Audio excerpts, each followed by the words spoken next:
Okay, here we go. I think I'm finally ready now. My first week on an actual schedule in a long time, and here I am almost a half hour late. But, well, if you've ever done much of this streaming thing, or even as much as I have, you know how things tend to go. Seems like every damn thing in the world wanted to update when I was, gonna sit down and start on time for a change. And then when I was gonna, update my, Windows, because I was hoping that'd take care of some of the other issues I was having. Well, nope. Wound up crashing my computer, so had to, unplug and reboot that way. But so yeah, you know, so I was gonna start and just do this on Mixler because I had figured that it would be, a better audio only kind of thing, but naturally that was not to be because the update for Mixler didn't want to work.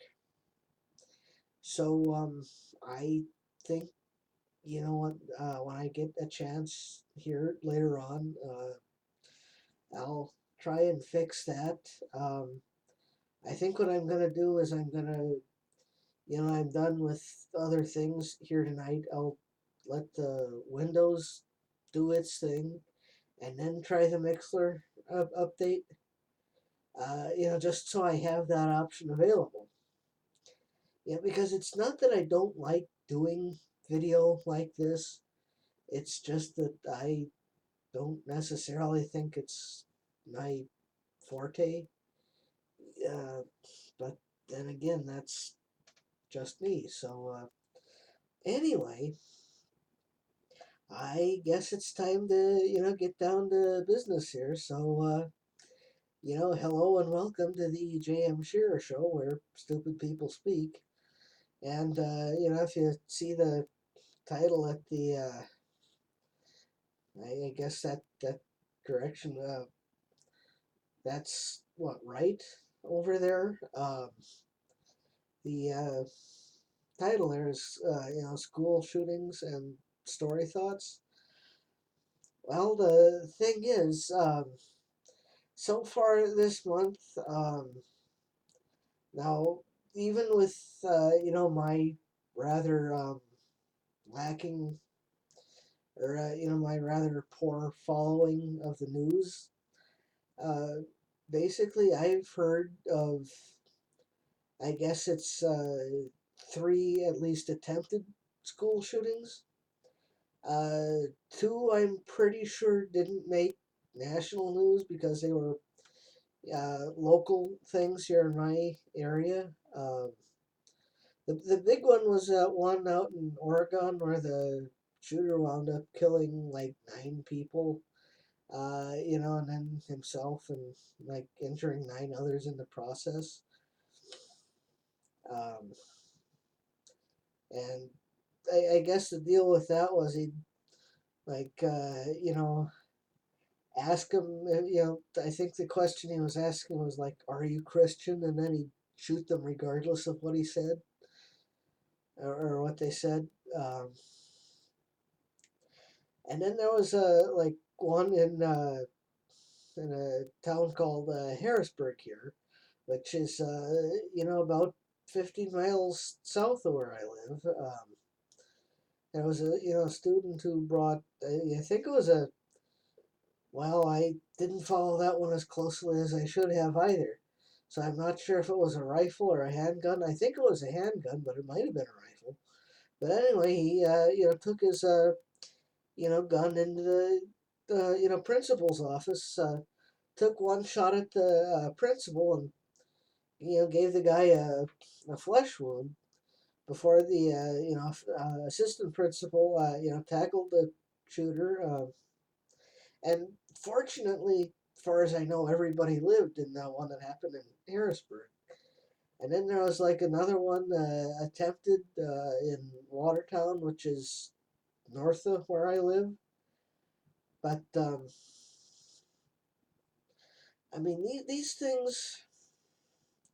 keep happening, and that's it's getting to be a problem because well, there's just so many of them that we're not paying attention to them anymore, which is a bad thing. And even when we are, it's getting hard to tell them apart and keep them straight, which is also bad.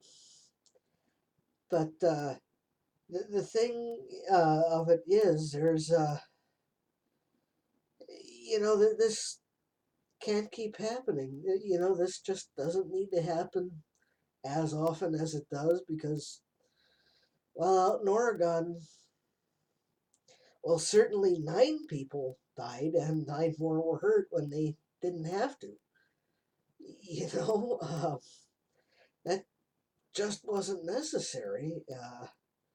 And I think part of the problem is we're here in the U.S. we're got this cultural thing going on where it's do the crazy thing, do crazy, get cookie sort of thing, because basically here I am 2 weeks after all of this stuff happened and I'm still talking about it, which really only serves to make things worse, which is not a good thing.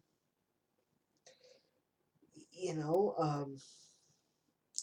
then there's the issue, we've got all these undiagnosed mental patients running around getting their hands on, guns that the general, the kind of guns that the general public really shouldn't be getting their hands on anyway, which really only serves to make things worse. Uh, and what the answer is, I don't really know. There's someone out there watching and or listening to this. If you've got an idea, well, it's more than I've got right now, that's for sure. Um,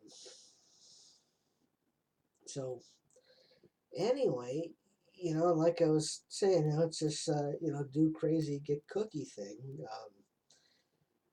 And basically, I think part of the reason that, these, nutcases are doing all of this is, it seems like every time we hear about, one of these things, or in a lot of cases anyway, the guy, and usually the shooter is male, it's, the guy who's going in there is, doing it because finally getting a taste of how things are kind of are, or at least are supposed to be in the real world.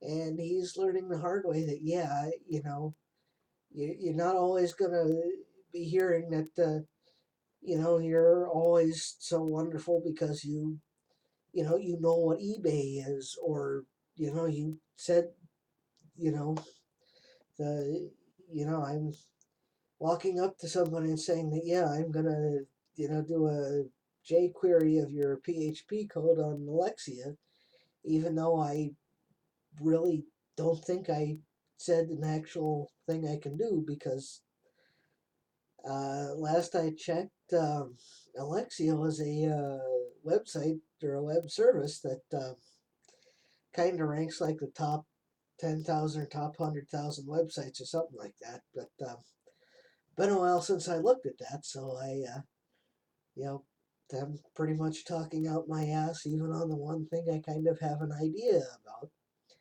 And well, we've got these people running around who are like expected to be told how cute they are and how wonderful they are for, knowing all these big words and fancy things and all that. And, in a lot of cases, yeah, you just know what those words are. Or, you watched the 10 o'clock news last night. Good for you. You're like, you know, 70% of the adults in the world, or, in the country, which,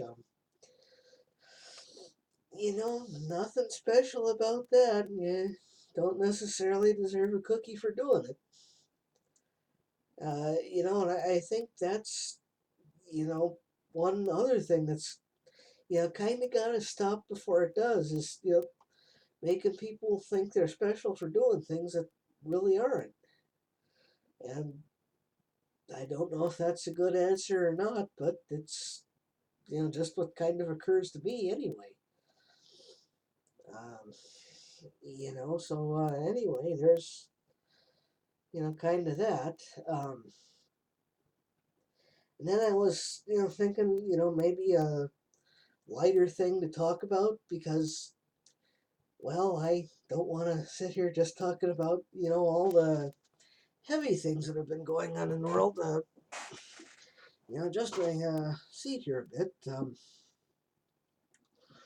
But anyway, one of my other hobbies when I'm not playing video games or doing stuff off the computer entirely, excuse me, I like reading internet fiction, be it fan fiction or something else entirely. And well, I happened to come across one on a website called Fur Affinity by an author called the can't remember if it's the Grave Digger or the Grave. It's the Grave Keeper. Okay, yeah, I'm saying that right. Grave Keeper. Called The Joys of Music, which was actually, or at least I thought it was a pretty good story. It's about these. Well, okay, yeah, they're anthropomorphic characters. One's a hybrid of. Well, I've got it up in front of me here. I'm trying to skunk and rabbit named Wendy who plays.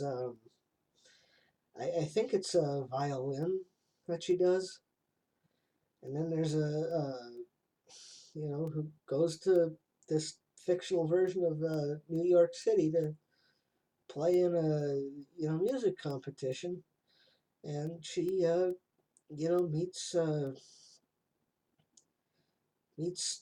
pianist named Eiley. I think I'm saying that name right.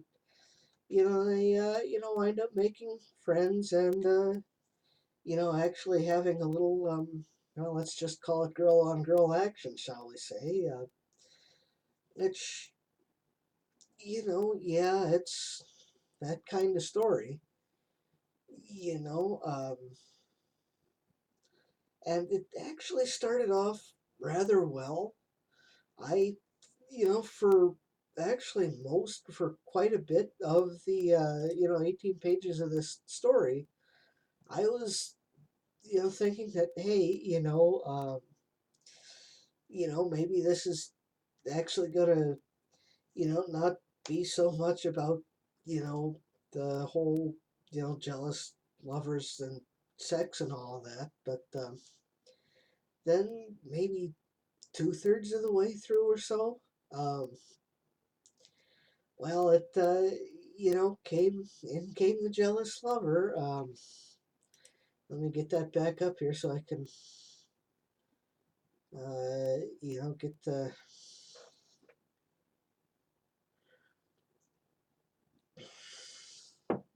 get the character name here. But yeah, I mean it. I remember it being a good story that didn't seem like it was actually gonna fall into a trap that I will admit I've been falling into in my own fiction writing lately. About well, actually, it's more or less halfway through. I thought it was farther in than that, but I, I obviously am wrong here. This so anyway, about actually halfway through, we're introduced to another character, wolf fox hybrid named Claude. Who was Eileen's. Well, I don't necessarily think it was a previous lover, or just previous, but well, yeah, I guess previous is the word I'm looking for here. A lover who came in and got jealous because he because she saw her, friend or her lover making a new friend and getting along very well with her, and well, unfortunately, that's where it kind of fell into a trap that I admit that even I've kind of been falling into in my own considerably less sexy work. I think that the gravekeeper, or well, I'd have to look at the story description again because I can't remember if this is a commission or a request or something that the author was just doing on their own. But yeah, because if it was like a commission or something, that does change it. But if it's something that that's like what I usually do, it's the crap I've been falling into is I'll get writer's block halfway or three-quarters of the way through, two-thirds of the way through or so, then winding up having to redo the entire ending that I had when I first started the story because well I just lost my way and forgot how I was gonna make the original ending work. But all in all, I say the joy of music is a pretty good story. It's just that once we get to the part where the jealous ex comes in, well, it really goes kind of where you think it was. Uh, you know, really does go kind of down a predictable route where where you might think that yeah, the new couple gets together and forms a plan where they you know wind up putting the ex in her place, and you know I guess the twist here is that they didn't actually get to stay together at the end, but there's certainly room for a sequel in which they might. And I've got to say that the Gravedigger is the Gravedigger, Gravekeeper. I've got it right in front of me, and you think I'd be able to say it right, but I mean that's the kind of night I'm having here, I guess. But yeah, it's one of those things where where I it's an otherwise very well written story, and I would like to think that there's gonna be more coming up at some point. Like a sequel where they where Wendy and Elise get together, do another competition, and who knows, maybe actually get to stay together at the end because well, I certainly liked the first uh, you know story well enough.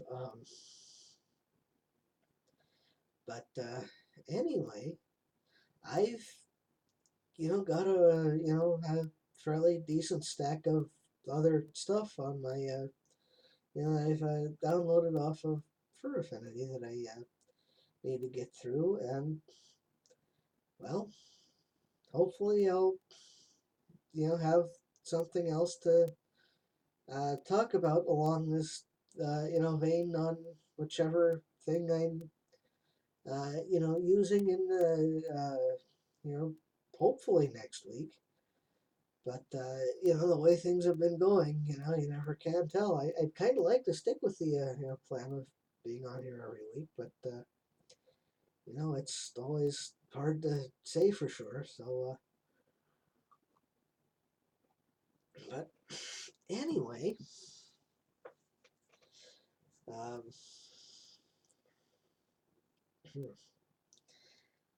but anyway, I think I've pretty much covered everything I need and want to cover for this particular episode of the J.M. Shearer Show. So I'm gonna wrap this up. I'm gonna hopefully I'll actually be able to get on Mixler next week.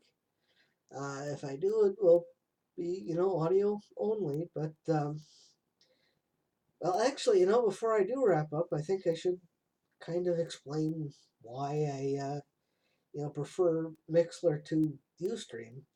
And it's actually got more to do with, the way the services themselves work than it does, with the fact that I'm not necessarily as confident knowing that there's an actual video picture going with the audio feed. Uh, See, the thing is, um, Ustream, I think it's been 2 years ago now.